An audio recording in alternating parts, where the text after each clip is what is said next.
Like, Okay, we're now live. it's saying it's setting up your webinar for YouTube right now. It says it's live on my end. Oh, yep.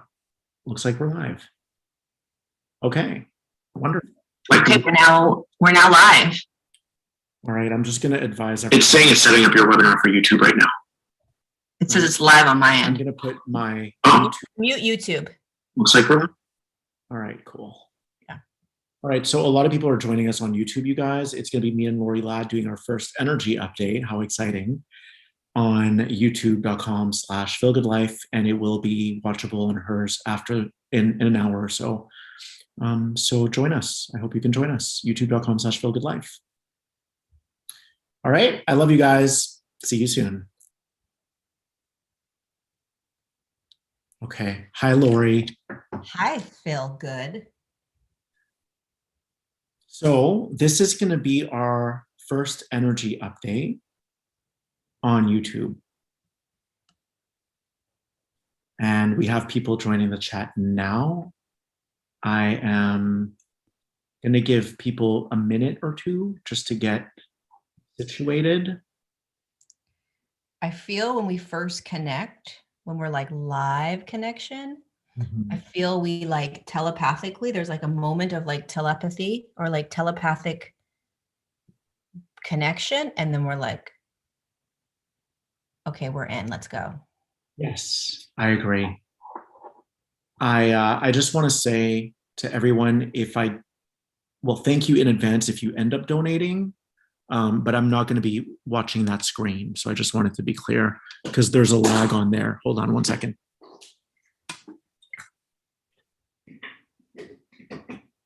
Okay.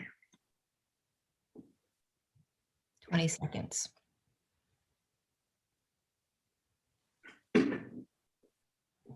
My light is acting up a little bit. 1 second.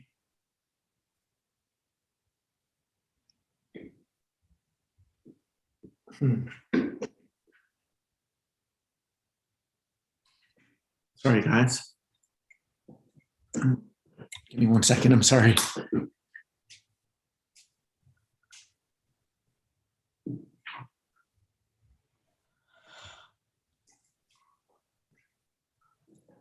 Okay, we're going to try with this cord.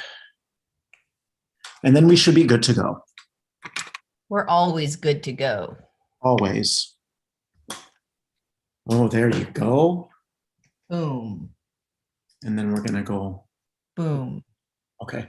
So Lorie, the main reason I wanted us to jump on tonight is because there's a certain energy in the air right now where the past, people from our past are cropping up in the field and popping up like an ad. I like to say like a Google ad in our mind, which can be very tempting or alluring for people to then bite that apple, so to speak, and to bite back into the past and reopen that can of worms or reopen that door. So would you like to expound on that?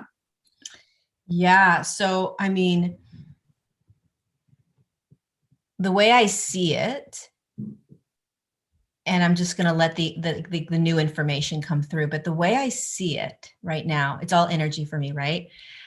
I see us starting to imagine a balloon is blowing up, right? And we're expanding and we're expanding. And as we continue to expand or come into alignment with Source, God, Spirit, new doors are opening, new avenues that we can step into, right? And as that's happening, it's almost like there are fragmented, like energetic lights that are sort of like flickering to the past, to a past experience, a past person, something, right?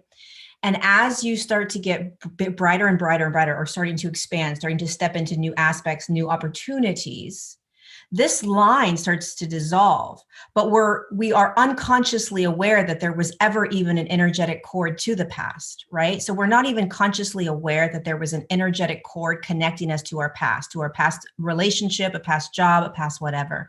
And as it starts to dissolve, as it starts to literally leave our consciousness, we're feeling that. And so it's starting to pop up like, hey, are you sure you're ready to let this go? Are you sure you're ready to let this go? Are you sure you're ready to let this go? And so there's a solitude or confidence or an absoluteness that, yes, this is what I want. This is who I want to be. This is what I'm stepping into. Instead of, well, let me see, maybe I missed something back there in that relationship. Maybe there's something that can be given to me now. Maybe, but we're in a different resonance. We're in a different frequency. Even if we want that past relationship from an emotional emotional stance, we're in a different frequency, which is why the bubble is continuing to, we're expanding, we're in a different frequency. But the emotion are the little sprinkles. So we're attaching to these old emotions or emotions that are connecting us to that experience with that individual that will pull us back to it. Like, ooh, I remember it kind of felt good sometimes when I was with them or with her, right? And so these emotional sort of fragmented pieces are pulling us back. And it's really about standing in this new version, unapologetically saying no, this is what I want, this is what I want, this is what I want. That's how I'm seeing it right now. You know what I love about what you share, Lorie, is that you angle things very differently than me, but we do teach similarly. So the way I see it, and I woke up this morning and this was palpable, there was a very clear, and then I told you, I think the past is popping up today, it's sneaking up on us, and you're like, oh my God, yes, like I've been feeling my past rearing its ugly head or its pretty head again. And the way that I see it is that anytime we're on the cusp of a major spiritual promotion in the physical, but first it has to be vibrational. Anytime we're on the cusp of a massive promotion in the physical, our frequency is so high, or this frequency that's impending, or this event or this new person that's impending, it gives rise to these older energies. And because the ego only knows what it knows, it likes to play in the sandbox of familiarity. The ego will go ahead and grab anything it can reference from the past because the ego is afraid of what's new. Mm-hmm. And so the ego is now in fight or flight response, not realizing that what's coming in is actually positive. It's coming from spirit. It's coming from all the work that you've done on yourself.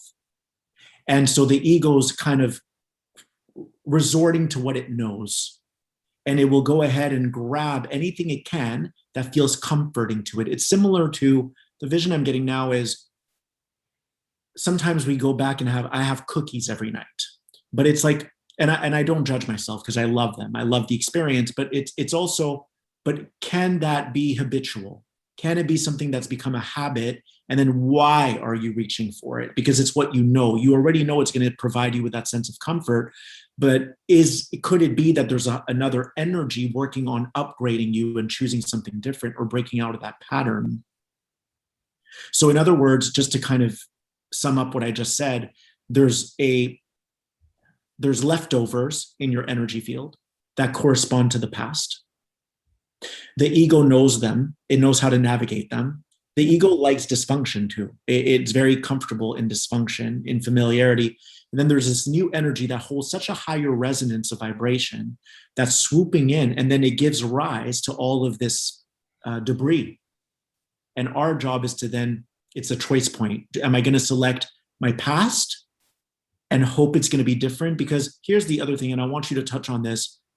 When our frequency raises, we might be in a really good place, right? So we're like, I want to go back to the past and bring people along for the ride. Right. Of course we want to do that, right? Like we can make this work. I'm good. I'm so good in my frequency. I can do this now. I can do this relationship now, right? Because I'm in a solid aligned frequency. I'm in a high vibe frequency, whatever that is. And the piece that's really important that you touched on that I think is really important for people to be aware of when they start feeling the past come up, the individual, the text messaging, the pictures, the whatever it is, right? Or even it's just you thinking about, maybe I'll reach back out. I'm feeling really good, right? I'm strong, I'm solid. I'm going to start to reach back out. My question or suggestion is, what is because if it's in the past, for the most part, there's a reason it's not in your now. Ooh. Right? There's a reason it's not in our now. All right, go ahead and preach. Go ahead and preach. There's a reason why it's in your past, people. We have to trust. We have to trust that. So if you know that there's a reason it's there, there's a reason it's not here. If you start with that notion, there's a reason for it, which seems very basic, but we don't even think about that. The second thing you want to think about is, what is it that's pulling me back? What is it? What is the core? What is that anchor or that rope that's pulling me back? The more conscious you can get with that, why am I wanting to go back and see my ex? Why am I wanting to reconnect? Why am I wanting to text? A lot of times the reason we reconnect, at least for myself, is a sense of like there's a loneliness in my life sometimes, right? And so it's like when you're reconnecting with an ex, you have this bond or this love that is, it's already planted, it's firm, it's there. And so it's comfortable. And you know that regardless of what has happened in the past, there's a familiarity and a comfort to that. What's underneath that? What's underneath that, right?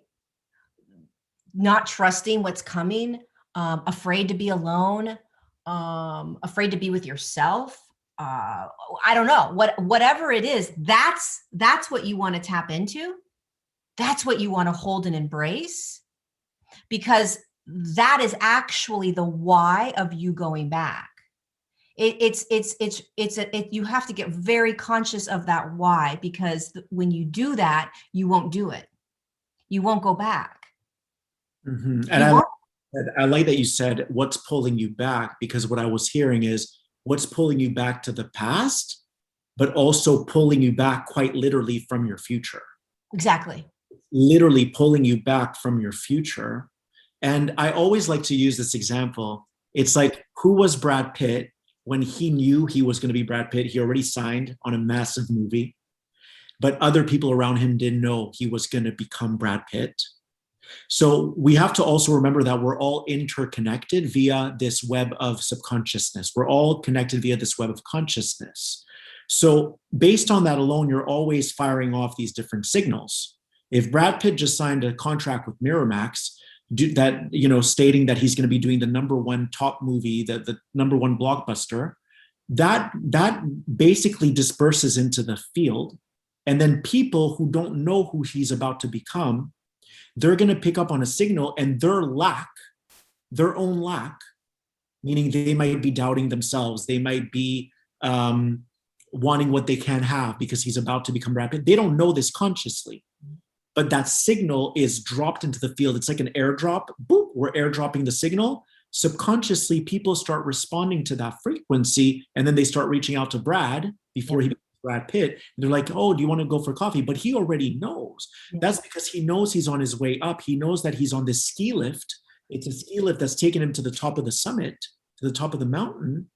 And he's like, oh, these are just old energies that want to ride my coattails. Not in a derogatory or condescending way, but they are energies that belong to the state of lack that I used to be in with these people. And now they're sensing that there's something different about my aura, and they might want a piece of that pie. They might want a piece of that pie. And the other thing that I love that you said is it's in the past for a reason. Yeah. Similar to, you can't put toothpaste back into a toothpaste tube. You can try, but you're not going to succeed in doing so, because the past, sometimes we doubt that God was always there. Sometimes we doubt that the presence of source was there even when you were broken. And it created this drifting apart with this other person because it needed this other person to be on their own trajectory, and it needed to take you onto a different trajectory. And so sometimes we doubt the right hand of source. We say, well, the only reason I'm going back to it is because I think it can be different.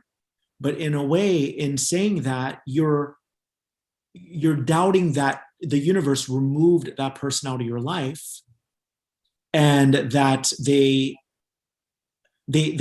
were meant to still be there. Yeah. And that's the thing about the past.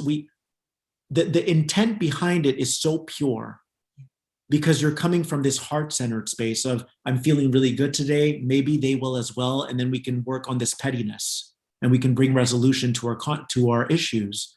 But oftentimes that person is occupied with whatever pulled them out of your relationship. Exactly. You're not a point of focus for them. And we have to get to a place where, and then you please jump in after this, but we have to get to a place where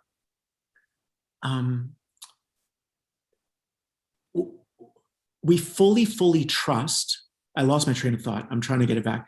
We fully trust that if our frequency is that high, that person will come get you. That person will come and pick up their phone. But think about your past relationships. Weren't you always the one putting in the effort? Weren't you always the one trying to get them on the same page? Weren't you always the one opening up about your emotions? So if that's the pattern that you were running, that was deeply seated in you, then you're still chasing the person who's unavailable. Yeah. 1,000%. 1,000%. And the other thing is the flip coin of that, which is you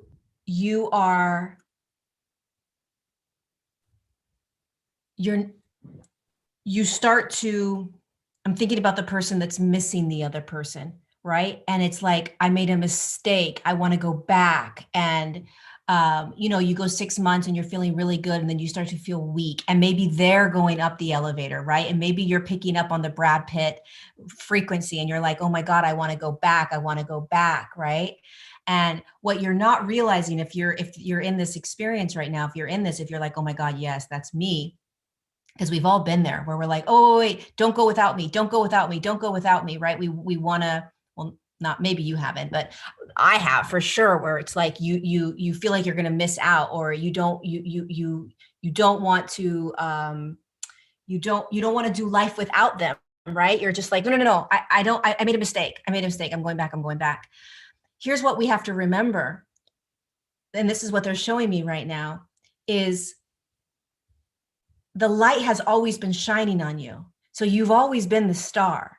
You've always been the star of your show. You're still the star of your show, right? And what happens when you're in these mixed up, codependent, weird relationships is that you hand the stage over to the other person, and you hand them the mic, and you hand them the lights, right? And so then when you separate out, you think you're standing there naked, right? And you're like, and it's like, no, the lights have always been on you. You have always had the microphone. Go and create your play.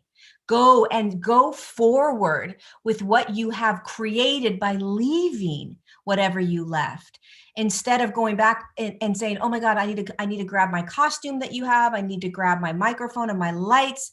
And while I'm there, let's hang out a little bit. Maybe we'll create another play. Maybe we'll do some more things. And it was never designed to be that way. If you left, it's designed for you to come back and create a new show. It's designed for you to start to create what is more expansive for you. Like visualizing, the light has always been on me. I'm creating my show. What show do I want to create, right? Instead of, am I missing out, or what can I get from that person, or maybe it will work this time. And there's an external focus. It's an external focus. I feel like there's probably a story that people still run, and I've done this too, because I grieved so much in 2020.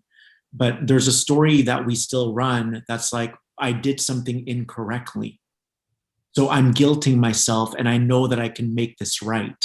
That was my story. I was guilting myself, like I felt like I stole that person's innocence, or that I did something wrongly. And my guides are like, Phil, you didn't do anything wrong. You were just expressing. And Mhm. that person held some trauma and they couldn't meet you head on or Yeah. square on. And it's not that they're bad or you're better or you're worse or they're better. It's just that there was a mismatch in the frequency and you guys weren't able to communicate within the same planet. It's like they were on a completely different planet than you. Mhm. And so the reason why you've garnered all of this creational energy is because you've literally untethered yourself from them. Yeah. Sometimes we want to take that energy of what's in store for the future and we want to go back and apply it to the past because we're embodying this new energy of what we're generating through this creation of being more expansive. And then we want to share it with people from the past.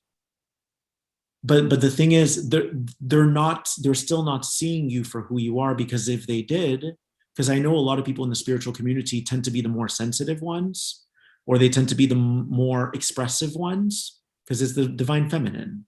Most of us are more in that divine feminine energy.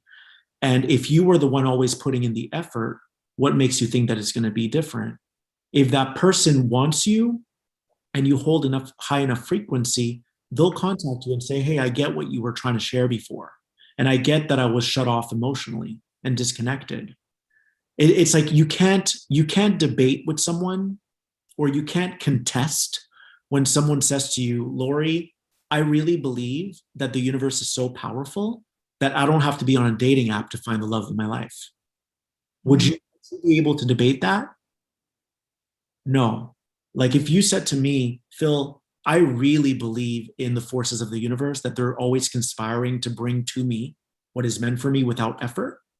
So I don't need to be on a dating app. Again, there's nothing wrong with the dating app. I'm on them. Okay. So I just want to be very clear. But if you said that to me, how could I ever debate with you? To think that the universe will not provide for you what you desire in your heart is a lack-based mentality. To think that you even have to go back in the past rather than continuing to uphold this higher resonance is a lack-based frequency. You're separating off from all the goodness, from all the deliciousness, from all this creativeness, hoping that something is going to be different. And it wasn't in the past, so why would it be different now? That's what we're learning. That's what we're learning. We're learning how to stand here right now with all these fragmented aspects of ourselves in the past, pulling them all together, standing here and say, okay, I'm a creator. I'm going to choose from this now moment state. I'm going to choose from this state of awareness. I'm not going to, why am I going to go back? So I had somebody reach out to me, the closest person in my life reach out, that I basically told this person, I can't see you physically anymore. Meaning, like, if you come to this state, I'm not going to be able to physically come in contact with you. This is the closest person in my life. But I knew, based on the frequency that I was holding, that if I were to go and see this individual, it would energetically move me into a frequency. I have free will. I understand all that. I have choice. But if I chose to go back, it would pull me into a timeline and a frequency that when I stepped back out of it, I would be doing work, so to speak, energetic work, to pull myself back onto that stage that I was just on. Right. And so it wasn't about this individual, that they are a bad person or that they're negative or in a lower frequency. That is not what this is about. This is about my sovereignty and understanding my frequency and what I'm resonating at. And that if I were to engage physically with this person that I love with all of my heart, I love this person, knowing that when I say to him, I'm not going to be able to physically see you, it will break his heart. And I may never talk to him again.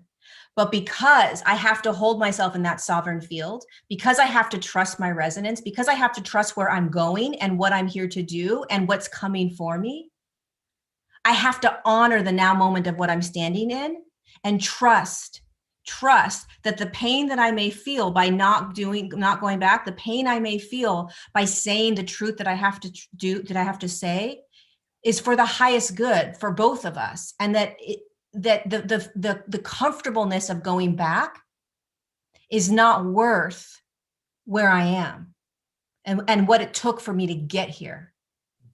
What it took for me to get here. And so it's about understanding your resonance. It's not about blaming the other person, right? It's not about the other person doing anything. I mean, I told you I had a thought this morning of like, oh, I wonder if I can ask this person to go on a date with me in a year from now. It's so random. Like, because I still love them. I still love them. But here's the thing, what I found, because I've tried repeatedly to get back into their life, to try to become what we were, to try to mend all our issues, to try to repair things. I've tried, but it always backfires. And I think this is another important point that I want to draw tonight. Sometimes we keep fighting for something when the human having its experience is, without having to speak, is placing a request to leave them alone. Yeah. They're requesting that you leave them alone. That's why you keep coming up against resistance. And with this person in my life, I kept finding that it didn't matter if I went out to shop for them or I did something nice like pick up food for them or, hey, I really miss you. I really want you in my life again. There was no reciprocity. And I kept thinking, well, maybe this person is going to align to their higher self because I know that their higher self loves me. But we've had some issues, that's all. But then my guide said to me, Lorie, they said, the human that's having this finite experience, and who knows what's going to happen in the future, but right now they're having a journey where they're empowering themselves, where they found their voice, where they took their power back from you. So you need to applaud them in your own mind. And they're actually making an appeal without having to tell you that they want to be left alone. And I think sometimes when we do preemptively get in touch with them, which means that we try to salvage the relationship when they're not asking us, we're being self-saboteurs. We're sabotaging ourselves because it may very well be that in another now moment, the universe will join you guys together again. But sometimes we interrupt the universe's process thinking that we know what's good for us, as opposed to continually processing the emotions that come up for us. When our only job, and I'll never forget when my guide said this to me years ago, Phil, you were never supposed to play with form. You were only supposed to focus on your emotions, which are energies, emotion. That's your emotion. That's your only job here. Your only assignment on this earth plane is to focus on your emotions, to raise your vibrational frequency, which then subsequently raises your magnetism. And when your magnetic resonance is high enough, then people come back to you, or the new situations find you. That's it. And I think sometimes we think we're really smart, but we're not. We're dumb. Humans don't know anything. There's a higher intelligence, and without this higher intelligence, we would all basically kick the bucket. All of us would just fall. We're hooked up to this incredible source of light. And I wouldn't be on this video right now if it wasn't for this shirt that's from Gap. I wouldn't be on this video if it wasn't for this computer. Everything is a co-creative effort. And I think we lose sight of that sometimes. But if this light above was turned off, we'd all die right now. So my point is, we think we know, but oftentimes the universe just is trying to orchestrate and calculate and coordinate all these incredible, miraculous happenings. And we cash out before the transaction is done. So do you want to speak to that for a minute? I just want to say that what you just said, that clip about the emotion, as you were speaking, my guides were like, that's the Bible of being human. That's all the human ever needs to hold, is that right there. That clip, what you just said about that all we need to do is experience the emotion, whatever that was. My guides are like, that is the only thing the human needs to focus on. That is it. Like that was it. That sums it all up. But I just keep seeing that what we're in right now, you guys, this energy that we're in, this frequency that we're in. I'm going to grab my plug. 1 second. Yeah. What we're in right now it feels so massive. It's almost like, and the reason we're bringing up the past is because the past is another little like trickster that kind of tries to trick you into pulling you back. It's like, do you really believe that you're that powerful? Do you really believe that you can have anything you want? Do you really believe that you're a creator in this reality? Do you really believe who you are innately? Do you really believe it? Right? It's like these little tests. And what I wanted to say about for you personally about going back, right? So if you knew, and this is for people that are like manifesting a new relationship or intending a new relationship, here's what I like to do. If you knew that the individual that's like the end all be all amazingness was about to walk through your door in like 3 days. Ooh, this is good. Ooh, this is getting juicy. If you knew, I'm asking you personally, if you knew that in 3 days you were going to run into him, the man, the partner, the one that's the good one, would you still feel the same way you felt this morning? Well, that's a really good question. I think for me, I'm constantly getting different flash images. Like this morning, I wonder if I can ask them on a date in a year from now. I'm in tune enough with myself now to know that they're not the one. Because back then, I was as divine as I am today. I was as divine. And I know what I need in a relationship. I know where I want to be met. I know the boxes that need to be checked, and I'm not high maintenance. I just want someone who is loving enough to not shy away from communicating. Mm-hmm. Someone who's expressive, communicative, and is able to get mad, but we're going to find a way to work out this kink. So my answer to you is, when these different timelines pop up for me, I know that it's a lie. So going back to your point of the past is a trickster, I kept hearing from the guides while you were saying that we have to find compassion for the ego, because the ego is just trying to protect itself, and its whole job, your whole life was to protect you. Yeah. So it's trying to protect you, but it's also a trickster in that it wants you to be baited by it to create more destruction. Because think about it, the past is a slower vibration than where you are now. You're more empowered than where you were now. You're as divine, so don't get me wrong, you're as divine, but you have more wisdom. Yeah. You're able to move faster. The ego doesn't vibrate at the speed of the higher self. It just doesn't. The ego is like one notch behind. Yeah. I would say that to the guides, we are like the ego, and then we have an ego, and it's like a Russian doll. But the ego is one notch behind, so there's no way that it can oscillate at the frequency that you're now oscillating at. So what it wants to do is it attempts to pull you back in, or rope you back in, or hook you back in to the slowness of that vibration. And when you do that, you're back in drama, you're back in toxicity, you're back in rejection, you're back in self-sabotage. It's looking out for itself. It's afraid of the unknown. So to find compassion and extend compassion to the ego and reassure it, sweetheart, something better is around the corner. Like, just trust me, the person who is holding you right now. The ego isn't the enemy, but it is a trickster. Yeah. Because it's in survival mode. Yeah, it's designed to protect us. It's like, I know what to do here. I've got your back. I'm going to show you how to keep you. I'm going to do everything I need to do to make sure you're solid and good. Right? That's how I see the ego.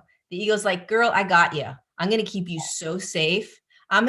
Trust me. I know exactly what you need and how we're going to get there. And it's only doing what it's what it has learned to do from all of our previous experiences. So it thinks it's got it. It thinks it knows how this whole thing works. But here's the interesting thing about the ego. The ego cannot, and it has never been designed to guide us in higher frequencies. It doesn't know how. It has no idea how to. That's why when we start moving into these higher frequencies, the ego's like, oh, no. That's not my territory. What do you think you're doing? The territory is down here in these lower frequencies where I can tell you how to be safe, right? And there's all these rules and regulations and restrictions and limiting beliefs and whatever, right? It's the higher self that takes over. And so here's the problem that we have.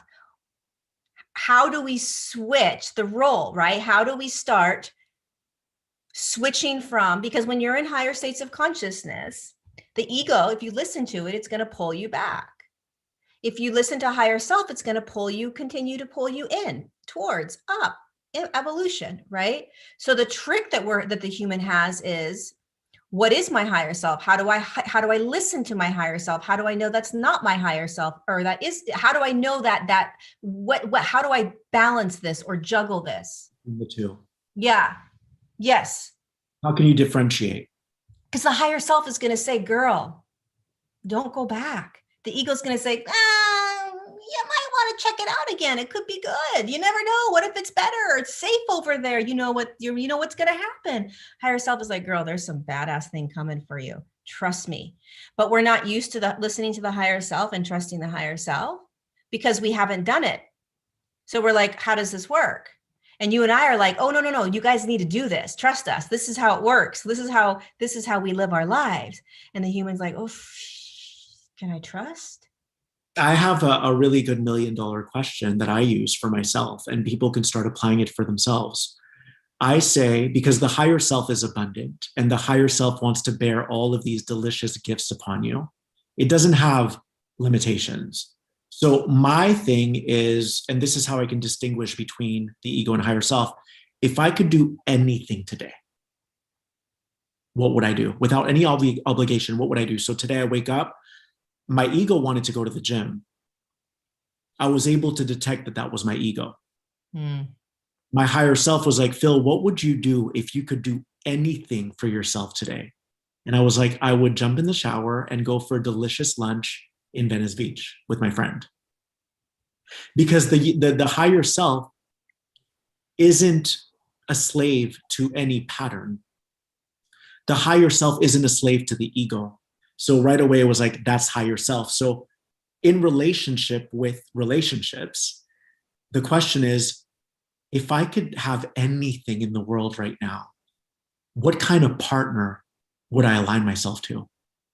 A partner that's communicative, a partner where there's ease, a partner where I don't have to have this back and forth ping pong game about should I call them or not, a partner who's so clear in their beingness that there's no psychic warfare on trying to figure out how I'm going to win them over again. That's all an ego game. If I could have anything I wanted, I would have a partner who calls me right now, tells me they love me, tell me I didn't mess up, tell me they're here for me forever and they mean it. That's abundance. And I think we know that deep down. We know that the universe ejected us like a cassette player out of this old situation, not because the person was bad, because again, time is an illusion. Yeah. It's not about time. It's about a mismatch in frequency. And that wasn't complementing your energy. That situation wasn't conducive to you expanding to the degree that you're meant to expand. And the worthiness, your worth, what are you worth? We're not here on this planet.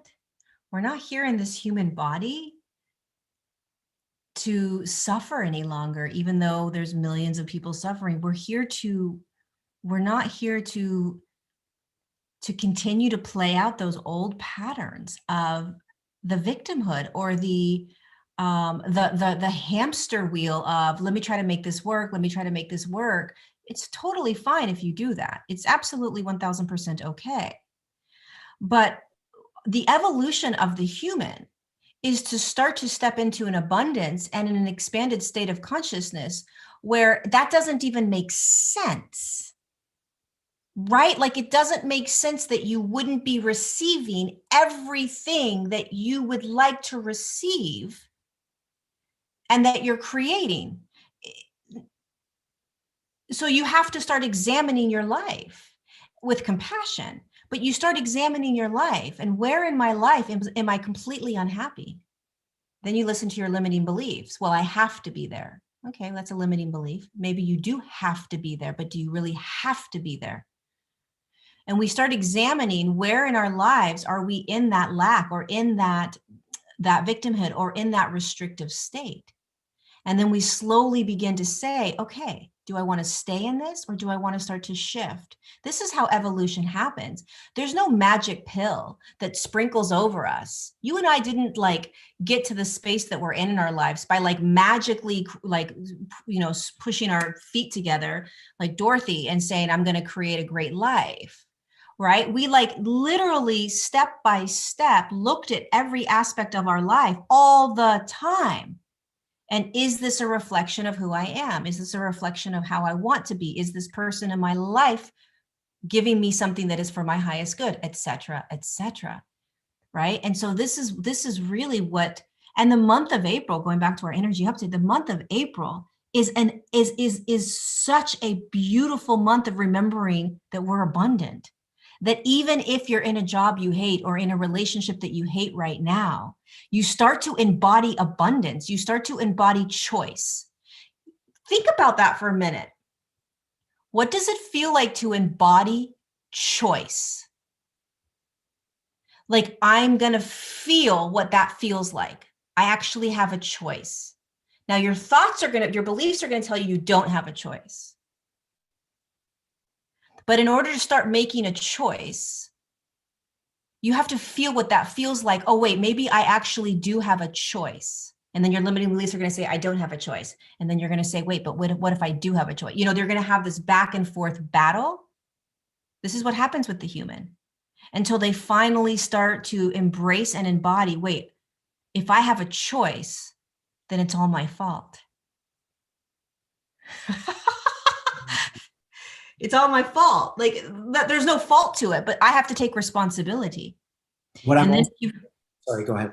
Go ahead. What I'm also hearing is we have to get the energy of the unknown. So the guys are saying we have to get the energy of the unknown, which is your future. Is the unpredictability. The future, the energy of the future to outmeasure the energy of your past. Yeah, that's genius. Like almost like a weight, like one of those things. One of those seesaws. Yeah. The energy of the future to outmeasure the energy of the past. And if you still have the past pulling your strings, think of the past as a system. It's not unlike the government. It's not unlike all these. It's a system of the beliefs that you once held. And you energize those beliefs so much that they solidified. And then those structures started governing you. So those structures are going to keep pulling at your strings, pulling your strings. Come on, come back, because it's a structure that governed you for so long. So if you can start to get excited about the unknown, about the future, and then you can feel it in your bones, meaning even if it were that person from the past who circles back around, they're going to be part of the unknown, meaning I don't recognize you. You're this new person. Holy shit, you're unknown to me. Like you're the same person. You have the same body. You have the same face. You have the same eyes. You have the same lips. But you carry an energy that's unknown right now. Like I hardly recognize you. But when you said embodying choice, immediately I saw time just dissipating. Time was gone. And every now was its own exclusive moment. And you had full agency in that moment to decide what you want. That's creatorship. That is being a creator, is choosing from moment to moment to moment based on what would be the best thing for you right now. What would feel delightful to you right now? So I guess what I want to ask you, because we'll probably wrap in a minute. What I want to ask you is, for people who are like, I get that, but can you give me practical tips, Lorie, to ensure that I'm headed in the right direction by not calling my ex, by not picking up the phone? Like I hear you, but it's easier said than done. What I like to say is easier once done. What are some practical tips you can give me to make sure that I'm deciphering correctly that I'm not supposed to go back? So basically, how do you know that you're not supposed to go back? What if I'm supposed to go back? Because here's the thing, right? Let's face it. If the forces of the universe can strike you with lightning and then you're dead, meaning it shows you bloop and you're dead from lightning, Yeah. then of course it can have someone gravitate to you. I mean, come on, right? But someone might say, well, if that's the case, why am I the one lighting up wanting to call them? Maybe I'm supposed to be a conduit for source. Maybe I'm supposed to be a conduit for the universe and reach out to them. No. So here, I'm feeling inspired. The universe is putting me in charge, has elected me to be the one that reaches out to them. no, no, do not be that like spiritual hero. I'm going to go save them now because they need me. That's why that's a false, that you're not being honest with yourself. There's a deeper wounding that you're not addressing. Meaning if I'm all of a sudden like, well, they're reaching out and I know that I can pull us through this and I'm better, I'm in a better state and I'm gonna go and help us do this. That's first of all, that's very codependent, number one. And number two is that's there's a trauma that you're still playing out, because here's the thing. Here's what I do. And here's what I encourage people to do. What caused you to separate in the first place, whether it's a job, whether it's a person, whether it's a house, what you can't deny or ignore that pulse or that frequency that literally finally catapulted you like a rocket out of that relationship. Or maybe you freaking like were dragged out from like a battle war, right? Something on an energetic level pulled you out of that. So when you start to think to yourself, I'm going to go back, I think it's a sign because this person keeps calling. Stop and ask yourself first, before you say, yes, I'm going to go back, this might be the right thing. Tap into the frequency of why you left in the first place.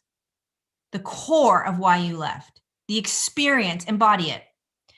After you embody it, then make the decision. Because 99.9% of the time, if you tap into the core frequency, the core experience, the core purpose, the core reason of leaving, the energy of it, you guys, not the thought of it. Like, well, he said this and she said this and then I did this. And no. The energy of it. What did you feel?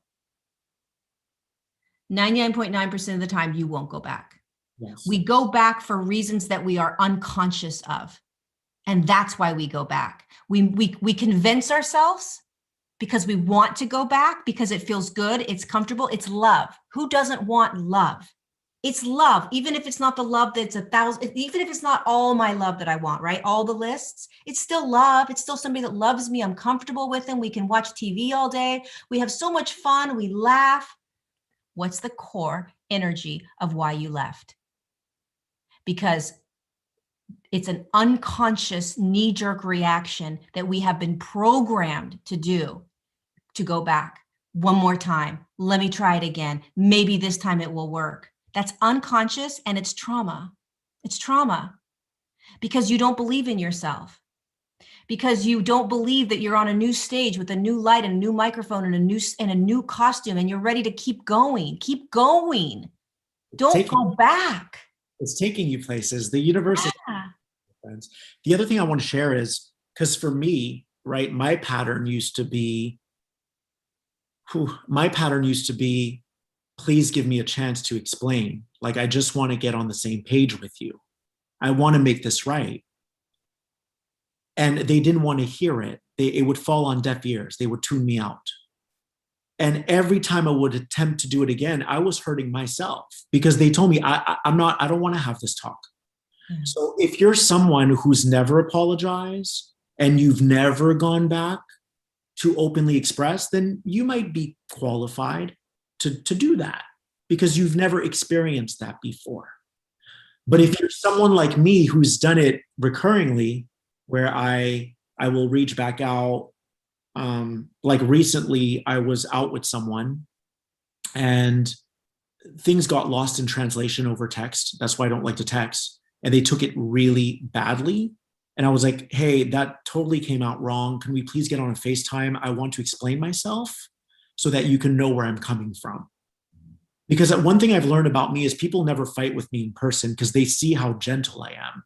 But it's over text, things can get lost in translation. And I can account for that. I'm like, hey, that came out really wrong. Can we please FaceTime? And they didn't even give me an entrance, nothing, no entry point. Like they wouldn't let me in. That's been my pattern is someone doesn't let me in and I'm trying to climb the wall of China to make things right. So you can usually identify your patterns when someone shuts you down and you keep trying, or when you think about going back to the past and you're like, but I'm just going to be efforting. Yep. I like what you said around believing. We have to believe in the unimaginable. We have to believe in an effortless life. We have to get to that place where we're like, I believe in a life that is so simple and so clear and so easy peasy that I never have to lift a finger. And the more that you entrain yourself to that reality, to that octave of reality, the more likely you are to materialize it. I think that's what it comes down to. It's like, what experience, and we talked about this earlier, what experience do you want to have? No right, no wrong, no good, no bad. What experience do you want? You want to go for sushi? Do you want it to be a nice restaurant? Do you want ambiance? What kind of vibe do you want? That's not to be judged. That's not to be condemned. What experience do you want? There's nothing wrong with wanting the experience of a lover who's affectionate, of a lover who does have skills when it comes to communication, of a lover who does have your back. That's just an experience that you're carving out for yourself. It's like an IMAX movie. What kind of movie do you want to watch? Do you want the 3D experience or not? And I think it plays so much shame on everything that it's like, oh, but I'll settle for this. But it's not really the experience that you're wanting to have. And we know what kind of experience we want. That's why it's not always about the person. This is really, it's not always about the person. Love isn't always enough. It's about the frequency, the experience, the frequency that experience holds. It's not just love. It can be communication. It can be where they're at in life. Do they want children? Do they want this? There's so many different factors that tie into this. And the other thing that was coming up was, especially for women, I'll just say, is this sense of I have to be selfless. It's selfish of me to desire these things. It's selfish of me to put myself first. It's selfish of me to step out of a job and really give myself the career and job that I want, right? Because there's these programs that we have been ingrained in that state that we do this for our family, right? We do this for our partner. We do this for so many other people. We don't do it for ourselves. And in order to really create from an aligned state or from the spirit state, you have to let go of any programming around selfishness. It's selfish of me to want this, especially if you're a mother. It's selfish of me to leave this relationship. It's selfish of me to whatever, ... And creatorship is literally throwing that whole entire word out the freaking, like out of your freaking everything. Like selfishness is, yeah, like it shouldn't pay attention to whether that is really dictating the choices you're making, right? If selfish being, oh, that's selfish, I shouldn't be that way. That's, pay attention to every single, be the observer of everything that's coming in as you're choosing over and over and over and over again, as you're looking at your life right now. you guys, you have to become like the scientist, right? Like I am literally like, I've got a microscope on my life and I'm getting so conscious of every single thing that I am choosing and allowing and being and saying and thinking. That's the only way you become a creator. It's the only way. Think about the light, these higher dimensional beings, the light. It's clear. It has clarity. That's what's coming to me now. You don't see dark fog in there. The highest light is pure white light. It is utter clarity. Think about that. And you know what you're looking at. I'm getting something so good. Ooh, so good. The guys are saying that you will always evoke out of someone else the version that you're putting out. You will always evoke out of somebody else the version that you're putting out. So to make it more basic. Yes, please. You get what you put out. So in other words, if I'm confused, I'm going to draw forth a version of Lorie that helps fix my confusion, which is still dysfunctional. Right. Right? So if you are in a state of confusion, wondering if you should, toggling back and forth between, should I reach out to my ex or not? That's a state of confusion. Oh, I'll just do it. You're coming to the table with the version of yourself that's confused. And as a result, you're going to draw the version of them that lets you know you're confused. 1000%.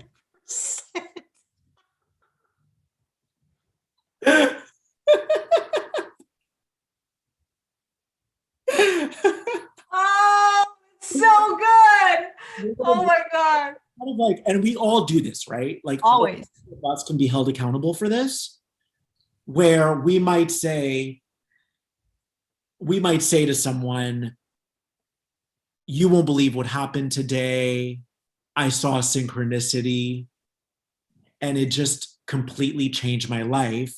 That person, you're just drawing forth a version of the person that's going to say, great, what else you got? Or someone who's like, no, holding a space for you. But typically when you're angry, you're going to attract anger. Typically when you're frustrated, you're going to see a different reality play out because you're holding that charge. So if you're clear, if you're the light, let's just talk about the light being, because, if you're clear and you're in an aligned state. Superstar. She would smell her armpits. Oh my God. Okay, but keep going. If you're in a aligned state, you're like, every decision you're making is always for your highest good. That's what it means to be in an aligned state. Everything you're doing, it's for your highest good, right? It's for your highest good. It's clear. There's no trauma. There's no trauma that's impacting the choice. So ooh, good. It is. Damn, girl, that was really profound. There's no trauma that's impacting the choice. Okay, keep going. Okay. If you're in that state and you start to think about a past relationship, or a past relationship starts to come into your frequency, right? They text, they phone, whatever, or you start to think about them from that aligned state. Let's just say you reach out, right? And we're talking about what you were saying, right? That you reflect, that person's going to reflect back your state, yes. Right? So you're in that aligned state and you reach out, right? This person shows up. Here's how they're going to be. Here's how they're going to reflect back.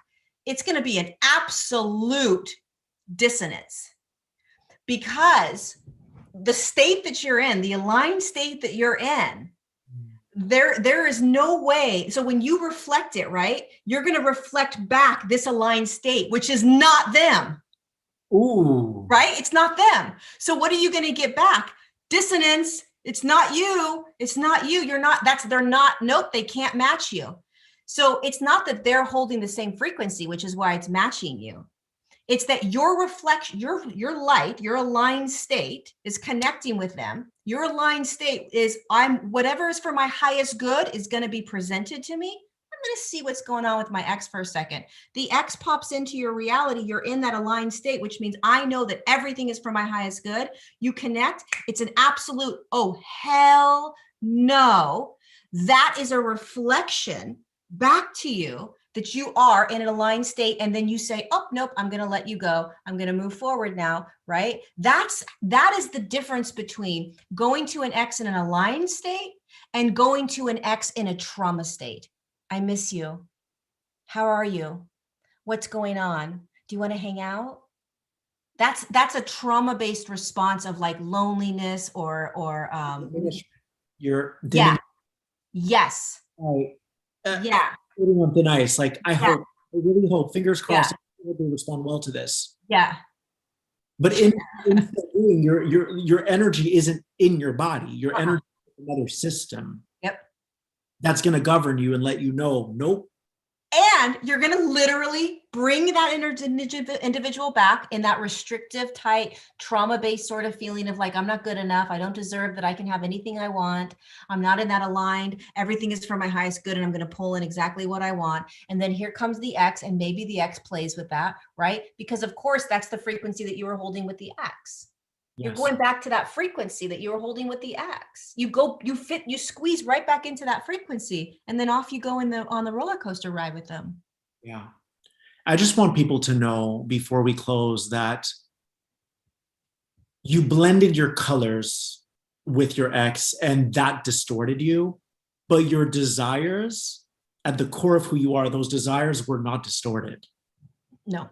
That was your aligned state. Like wanting someone to hug you, there's nothing wrong with it. What happens is the X blends their colors of like, you're so needy, and you believe that. And then you ruin your own color. Or you play out trauma in that relationship that you just needed to play out, you know? I think if everyone were to take the stance of, I'm really just creating an experience, it's not personal, it's just vibrational. If you want to be a part, if you want to join my movie theater, if you want to join this thing that I'm carving out and mapping out, you're welcome, meaning the field will bring them to you. But you're always going to experience it through the lens of your desire. Yeah. You're experiencing this differently than I am. Yep. Based on what you've mapped out. Yep. So it's just carving out an experience. That's all it is. Yeah. That's all it is. There's nothing wrong with that. There's nothing to be ashamed when it comes to that. No, but can you be acutely aware? Can you, how acutely aware can you be of every action that you're choosing? How acutely aware can you be of every emotion you're feeling? How acutely aware can you be of what's pulling me back? What's pulling me forward? Like I know I keep saying this, but it needs to be drilled into our heads that we are the only way we create, the only way we go back or we don't go back into a relationship is to understand what's underneath that choice. What is the engine behind that choice? What's driving that choice? What is driving every choice we make? And drives the choice. For most people is, I'm afraid I'm going to be alone the rest of my life, so I'm going to reach out to my ex. I'm afraid that things aren't on schedule. I'm feeling guilty. It's all lack based. And you know me, the reason why I appreciate our friendship is because when it comes to communication, I don't mess around. I feel like I'm standing outside of a circle and we're going to talk about this thing that's in the circle, but we're not going to take it personally.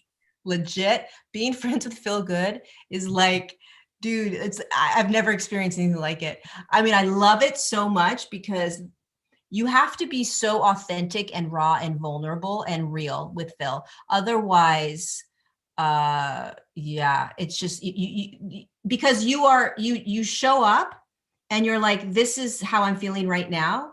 And if you take things personally, which a lot of people that are in a lot of trauma, they take things personally. So when you say ... to me, right? I don't take anything personally. I don't respond or react to it. It's like, oh, there's Phil. Phil's saying Phil stuff. This is Phil doing Phil. And I know it's not about me. But if you're in a relationship with somebody, you, Phil, and they're still wrapped in a lot of trauma, then they take things personally. And when they take things personally, because you come back in a very straightforward, like this is how it is, the trauma, the trauma child, the inner child in there is they can't handle it. I'm And like an arrow, and I've never met someone who's like an arrow like you. I mean, just last week, I'm like, hey, what if people don't like us together? We're not going to work together anymore. How do you feel about that? Right? Someone who's really insecure would be like, oh my God, are you targeting me right now? But you're like, no, that's a possibility. People may not like us together. And that's something we might want to look at. yeah. That to me is it's so mature to go, it's not about you, Lorie, it's about this thing. Right. Right. And like one of the things when I was with you in person is when I really felt it. I really felt like what you must have gone through your whole life, because if your natural sort of beingness, I don't even know why we're going in this tangent, but your natural beingness is to reflect back to the person, their shadow. So, and without doing it in any other way other than just being you. Yeah, I'm just me. You're not trying to like, oh, I'm now going to point out a shadow aspect. You're just doing you. Yeah. Okay. But when you're with you, you have to be able to be so naked, like, oh, this just got pinpointed in me, right? And then being conscious enough to realize that it has nothing to do with you, right? So a lot of people I imagine in relationship with you would instantly throw it back on you. Why are you doing this? Why did you say this? You're making me feel this way, blah, et cetera, et cetera, et cetera. Instead of looking at, wait, what is this pulling up in me? What is this bringing up in me? Wait, what is this about? Where did this come from? What year did this come? What year did I start experiencing this, right? What year did I start experiencing this fear of abandonment, right? Or this fear of like, whatever it is that came up when I was with you in person, right? It was like, wait, what is this in me? And being able to like know that it's me. But I just want people to be happy. That's the thing. Like, Yeah. if I feel like you're like not wanting, if anyone doesn't want to chill, I'll be like, yo, do you want me to leave right now? It's totally cool. Like, I'm just like that because I want everyone to be happy. But then people feel exposed. Like, how did you know that? But I don't care. I just want you to do you. I just want everyone to be happy. I know people, I don't know. It's like you have to, you love humans so much. Yeah. Like, so you love humans. You have such an amazing, like your heart is so huge for humanity. I have no filter, right? Nor and so a lot, your role, one of your roles here is to trigger. And you know why I have no filter? Because there were times in my life where I felt an energy from people and I ignored it. And then it would build up and build up and build up and build up. And I don't let that happen anymore. I'm just like, yo, what do you need to be happy right now? Yeah. But anyway. Yeah, I loved when you texted tonight and you were like, hey, I know the timelines change really fast. How are you feeling? I was like, this is the best. That's just how I am. Like, this is the best relationship ever. I was like, oh my God. Do you want to tell them what happened? With what? With that timeline thing. Like we talked about going live earlier. Yeah. Yeah. And then and then 3 hours later, I texted her. I'm like, yo, I know time. Yeah. I just said, like, I know timelines shift really fast. How are you feeling right now? Yeah, we talked it like 4 hours ago. And we were like, okay, this is what we're going to do. This is how we're going to do it.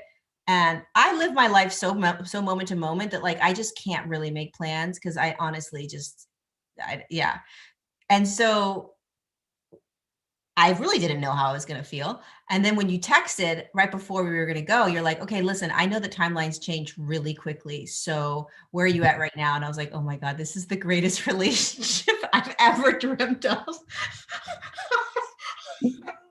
Because so I would be weird if you were not feeling it, you know? Yeah. But like for somebody to have an awareness of, for somebody, this is important, to not be attached. Yeah. You know, we humans, and I have this my whole life, is that there's, if you make a plan with somebody, then you have to fulfill that plan. You've committed. And And that's one of the, like, a program that we're designed to do, right? So to be able to not, what if I don't feel like doing it when it's the time, right? Or, I mean, everything is changing all the time so fluidly that a lot of us, humanity is going to start to step out of this. You said you were going to do this, and so now you need to do it. You committed, you have to fulfill that commitment. That's why I love you, because I've never met someone like you. Lorie said to me, she's like, hey, I'm going to start planning events in person. And if you decide at the last minute that you want to cancel, I won't be mad at you. And I was like, are you sure that you wouldn't be mad at me? Like, are you sure? She's like, yeah, I just want you to be happy. That's why we mirror each other. So you're so spectacular. I'm like, how did I? But I know how. It's because I knew it was possible to meet people who are that conscious, who don't take things personally, and who mean it when they say, if you cancel at the last minute, Phil, if you bail, I won't be mad at you. Like, that's rare. It's rare to find someone who literally just wants you to be empowered all the time. So that's how you're like, you're the manifestation of what I knew was possible. Yeah.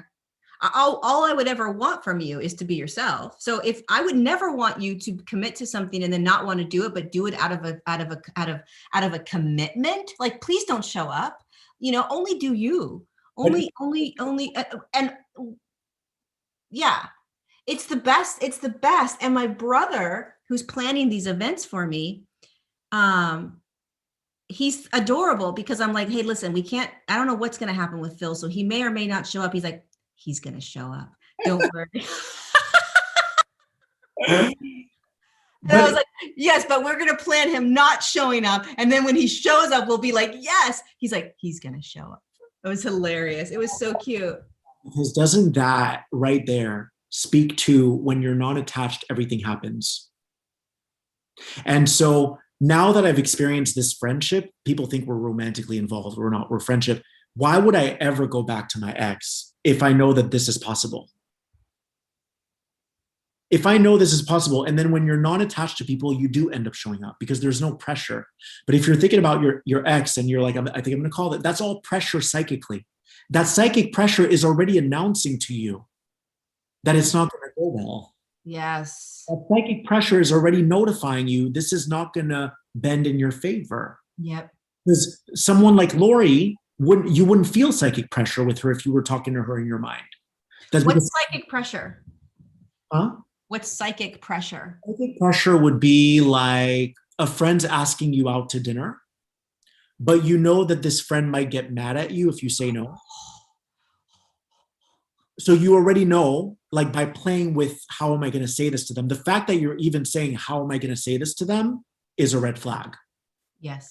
Because if you were to say, do you want to go live tonight? I'd be like, no, I'm not in the mood. Nothing. There's no filter. That's because we have a safe space together, because we're compatible.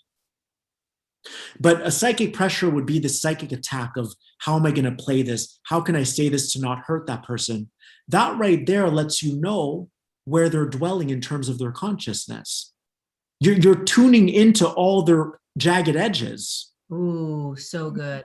The shadow work they haven't done yet. Yes. You have to ask yourself, am I in vibrational accord with this? Because I have the same edges. Yes. And then loving yourself enough to step away from that and say, I'm no longer going to play small. I'm not going to align with people where I have edges. That's big. So in other words, the psychic warfare that you feel when you're about to say no. Yeah. And your psychic antenna knowing that they're not going to take it well. You're dealing with an ego. You're dealing with an aspect of the person that's still in the ego. So you're associating with that, and that's a part of your reality. You're responsible for everything that you create and co-create. That relationship is reflective of a psychic warfare you didn't need to have. Mm-hmm. You didn't need to have that ping pong match in your mind, trying to strategize, how am I going to say no to them? That's the level of love that's calling us now. The level of self-love, of sheer clarity. If it's mucky, if it's murky, if it's filthy, if I have to find a way around this in my mind, then the only way you're going to enhance your psychic ability is to believe that what's in your mind is true. Mm. Think about that. The only way that you're going to enhance and heighten your consciousness, if you believe that the interplay that's going on in your mind is valid. But it wouldn't be real. It'd be a fake sense of it'd be a fake sense of grandiose. It wouldn't be real because it's you're believing those limiting beliefs, those limiting thoughts. You're believing you're playing small. So if you're neutral and you've cleared your trauma, like for me, I could talk to someone and it's not personal. Right. I'm never going to take anything personally. I will right away be able to tell if they hold trauma. So quickly. In 2 seconds. Yeah. So if in your own mind, you're having this conversation of, I want to say no, but I'm afraid because I don't know how they're going to react. That person is an aspect that you've invited into your reality. Yep. Are you loving yourself? Because honestly, when you truly love yourself, you refuse to play small. Like you said, you refuse to play small. You're like, I only want clarity. I want people who are conscious, who are clear, who are coherent, and who are communicative. So it's an opportunity. It's an opportunity to say, do I still want this person in my life? Yes or no, whatever. You can still have them in your life. And it's an opportunity for you to say, here's an opportunity, Lorie, right now, for you to step into that aligned, empowered, sovereign state, right? Speak the truth. Speak the truth, regardless of what kind of like Jedi mind trick stuff that you're picking up that they're throwing out, right? Speak your truth. It's an opportunity over and over and over again, over and over and over again. I think what you're tapping into right now is a huge barrier that a lot of people have. The guys always say to me, only because obviously you don't want to be unreasonable and not have anyone in your life. So the guides always say to me, only engage with the aspects of the person that are in alignment with you. So this morning, someone texted me. It was a drama. I'm not even going to respond because I'm not engaging with that aspect of them. That's the reality I'm creating. So everyone has nice qualities, but only engage with the aspects that represent what you're moving into. Which would be you saying, I'm not showing up. I'm not going to dinner with you, regardless of how they respond based on their ego and trauma. Exactly. And then you move into a level where you don't even respond anymore. Exactly. You don't even have those people in your life, because if you're in a pressure cooker, like, oh no, they might be mad. Those people probably shouldn't be in your life. Right. I mean, eventually there comes a time where it gets very thin, what's around you. But in the meantime, it's like, because what happens is there's so much trauma still in humans.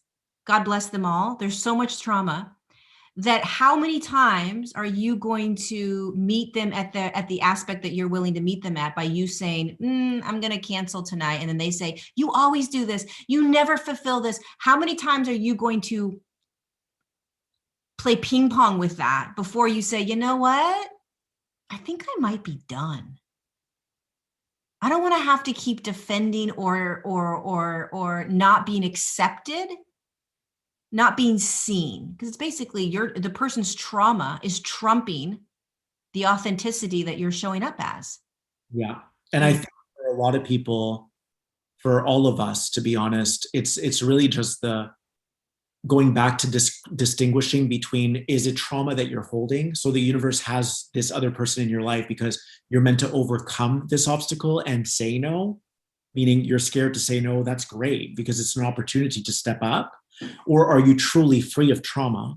And if so, why are you still allowing this person to kind of be there?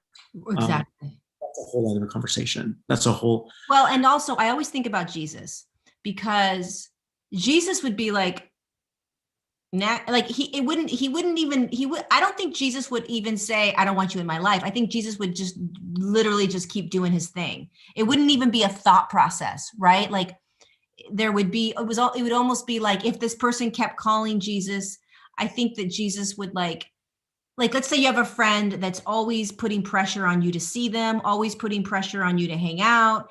And every time you say no, or every time you make plans and then you say no, they give you a ton of crap, right? What would Jesus do in that situation? What would I feel like he wouldn't respond. right, like he just wouldn't even put the energy into it. He wouldn't end it. He wouldn't say like, I don't want to be friends with you, get out of my life. He just would just keep going on with his day, like he'd go get ice cream or something. Yeah, because where you put your energy is what you're going to reap. It's just an energy game. That's all it is. And is that energy aligned with this sandcastle that you're building? Right. Is it good, or can you use that energy to keep building your sandcastle? Yeah. And this doesn't mean shunning people, Mm-mm. right? It's about knowing where you are, having invisible boundaries, knowing what you can do and what you can't fulfill, and then that's it. You call it a day. It's the authentic. It's being so fully authentic. Yeah, it's being No so. filter. Regardless of the other individual's response or reaction, no matter what, you show up as you, regardless of how anybody responds and anybody reacts. And the more you practice that, the more you are okay with their reaction and response. It doesn't matter. It's not about you.